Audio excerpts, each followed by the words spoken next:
Okey, geng. Sebelum dan selepas. Ni honest day ni.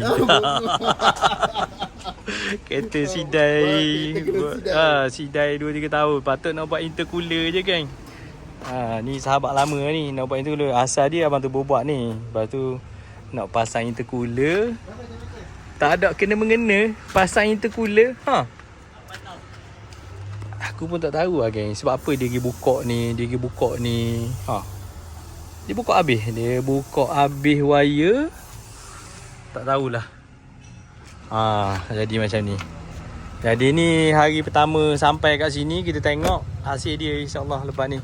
Proses dia apa semua. Lepas tu ni kali kedua abang Tebu buat ni. Lepas tu kita ajak dia santai naik genting setiap hari Ahad. Kena settle kan yang ni dulu, insyaAllah. Okay, so kita proses turun enjin kita tak ambil. Kita dah tengok dah dia punya bukan main lagi. Berterabur. So ni kita rebound. Kenali ni kita rebound. Color yang kita pakai adalah crayon. Kalau Porsche crayon grey. Okay, so yang ni color crayon. Lepas tu kita masuk enjin, kita letak balik lah. Okay, mantap. Okay, geng, episod kedua Kenari yang kena game lah. Kena game dengan member, dengan pemain juga. Okay, ni kita dah tengok tengok dia punya setup. Setup dia lain lah. Ni kita pakai TF035. Okay, sebab tak nak lag kita pakai TF035. TF035 semestinya dia lebih padu lah. Tengok engine bay. Ni engine bay dia color crayon.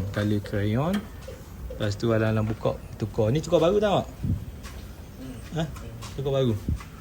Ni pun kita tukar baru tu lah. Dah karat dah apa semua, tukar baru. Okay. Ni coil. Nampak. Ni kalau buat tak elok ni kena hentam lah. Budak abang Tebu tak boleh. Dia kena buat elok lah. Kalau tak elok kena marah. Nampak. So kita jalan asal balik je. Wiring apa semua kita jalan asal balik je. Okay, kalau kita buat terlalu pening nanti. Ni yang bekas abang Tebu buat dah dulu ni. Okay, dah tune dah.